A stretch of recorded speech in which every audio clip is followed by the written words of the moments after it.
Country 101.7. Time now at 8:25 for Lauren Rich of Rich Consulting to join me. And what do you think? OU Texas game, man. That's instant classic, right? Well, and we kind of blew it. We do, and maybe we underestimated Texas coming into this. And so that's kind of our topic for today is respecting the opponent or the enemy in different ways. Right. And a player who shall go unnamed, I saw him on the news You're not before. gonna name this Nope, guy. I'm not going to name him because that's not nice.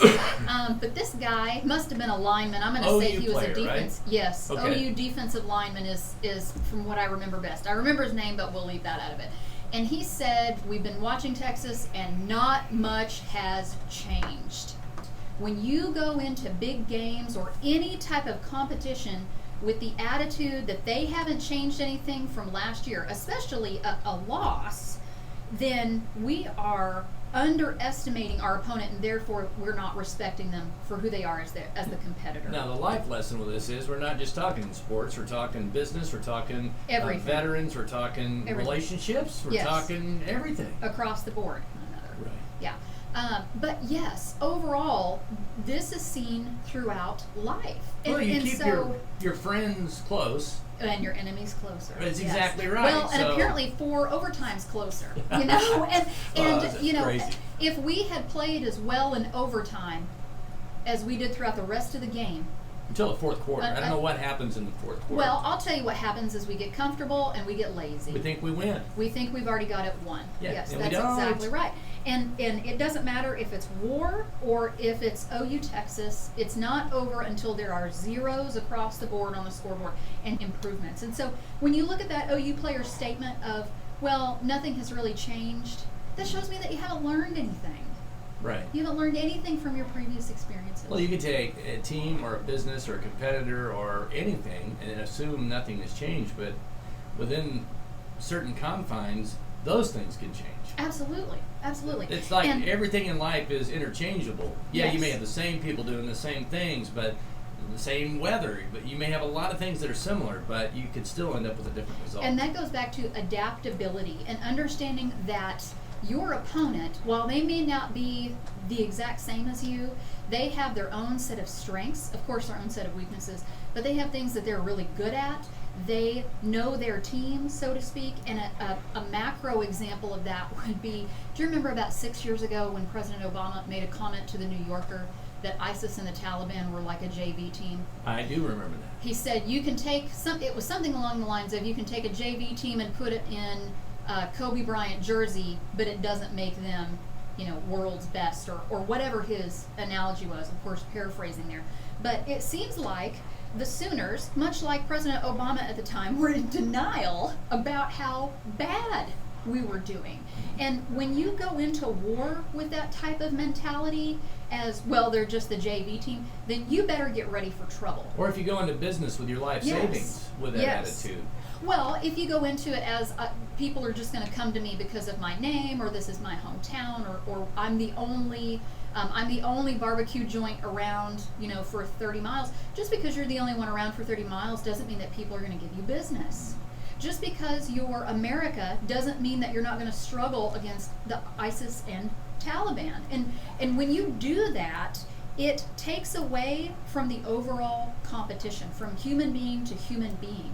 And when you underestimate your opponent like that and you go in there saying that they're nobody or that they're a JV team, a couple of things are going to happen.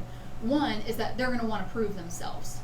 Mm-hmm. And the second is that you're going to be ill prepared because you're too busy saying, well, nothing has changed or they're a JV team. Mm-hmm. And so you've really set yourself up for failure simply in not acknowledging how good the other side can be. Well, it also takes away from your victory. Oh, absolutely. I mean, I would rather say how good they are and that we bested them. Yes. And be genuine about it, of course. Yes, And, exactly. but yeah, I mean, I get what you're saying. So you can apply this through our whole lives. Oh, can't we? across the board. Like I said, it doesn't matter if it's sports or business or military life.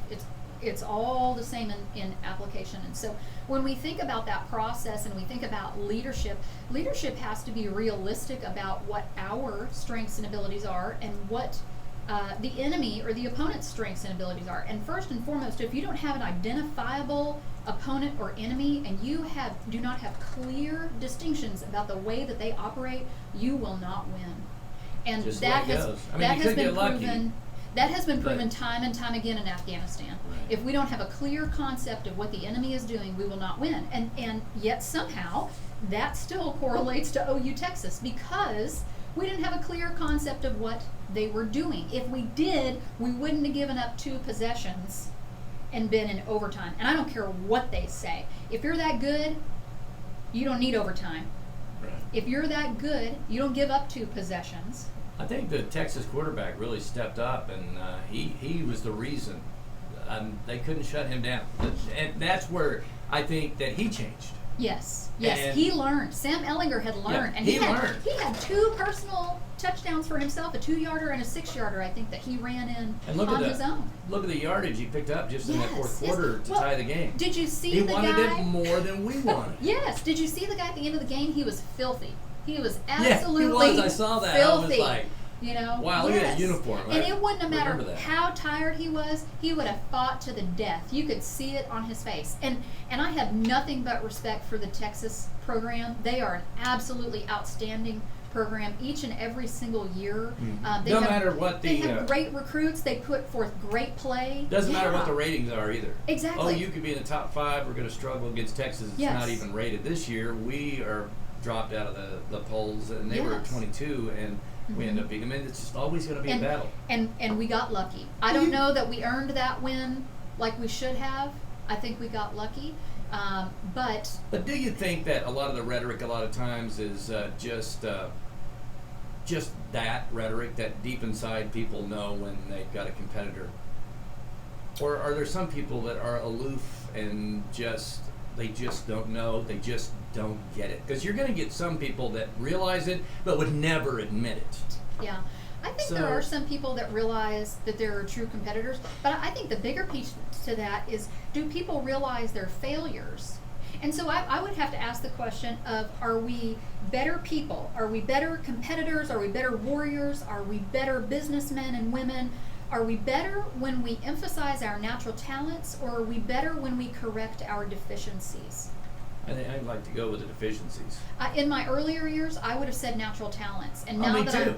now that I'm a little bit older and a little bit more mature, I would definitely say by correcting our deficiencies, because that's one of those. If we can improve ourselves from a 360-degree standpoint, and we can bring up those numbers that don't look so great and do better as a whole, we're going to be more successful people. But if we only do what we're good at, you know, if we only run the same route that we're good at, if we only shoot at 50 yards and don't ever expand to 75 or 100, how will we ever improve as competitors? Yeah, and kind of going with what you said, early in life you might look at your skills and talents, and I kind of look at it now at my age as kind of a balance. You've got to know where your strengths are, but you also, this is really, really important, you have to know where your weaknesses are. Yes. And you Yes. have to acknowledge them. It doesn't make you any less of an organization, doesn't No. make you any less of a person, it doesn't No. make you any, because everyone has them. Everyone has them, and I would argue that it makes you a better person, again, a more resilient, a stronger person, a better competitor. And you know, in military life we do this all the time. If we get it wrong, we go back and we do it until we get it right. Because right is the difference between life or death. Right. And right is the difference on the field between winning and losing. That's awesome. Lauren, Rich.